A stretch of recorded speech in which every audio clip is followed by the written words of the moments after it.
School in a panel discussion alongside former Finance Minister Pravin Gordhan. The title, Money Laundering, State Capture and the Role of UK Institutions. Lord Hain is also the son of banned apartheid or anti-apartheid activists, a British politician, an author and a social activist in his own right. He's also been something of a thorn in the side of certain global institutions lately about disclosing their part in the corruption and financial rot in South Africa. Peter Hain, so good to see you again. Welcome. Pleased to be here, Leanne. Yeah. Thanks for having me on. And what an interesting time you are back in South Africa. I mean, in fact, to hear this breaking news as you sit here, you have been an activist against state capture. You've been so vocal about it. And here, the Gupta residence now being raided, things are happening, aren't they? They seem to be, and that's very encouraging, because when I was asked to expose the complicity of British companies like HSBC, Standard Chartered, KPMG, Bell Pottinger, of course, in the British Parliament, I was concerned that we did not allow global institutions, particularly British institutions, to assist this process of corruption and cronyism that has so damaged and disabled South Africa.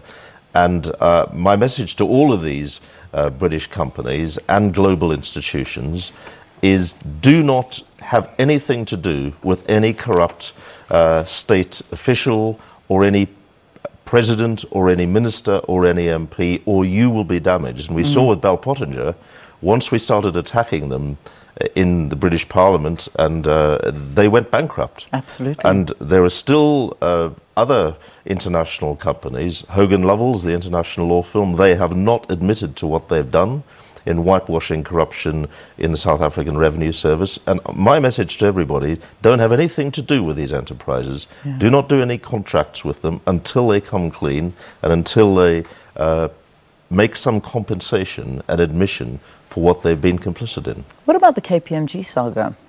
Well, that's another example, along with McKinsey. Now, they have, both those institutions, unlike Hogan Lovells, have owned up and apologised and tried to put it right, and that's important that they continue to do that. My message also to them is that they have got the expertise. If they were covering up things and going along with the corruption, I'm not saying they necessarily were corrupt themselves, but they undoubtedly helped support it and got fat fees for it. They've got the expertise, the forensic ability to help the new government of South Africa, led by Cyril Ramaphosa, whenever that properly takes place, to actually help him put things right, find out the wrongdoing, track them down, get them the laundered billions abroad, because that's what's happened through the Zuma family and the Gupta family above all. Get that money back to the South African Treasury. Yeah, I suppose you've just answered my next question, because my question to you is there any link? Have you uncovered information where President Jacob Zuma is directly involved in all of this? I can't comment on that, because what I've done is been the facilitator of evidence, for example, that is with the British Financial Conduct Authority. So this is all still under particularly investigation? Into HSBC accounts. That they have admitted they've had. They claim now that they've closed them all down. Well, I hope so. That's now being investigated.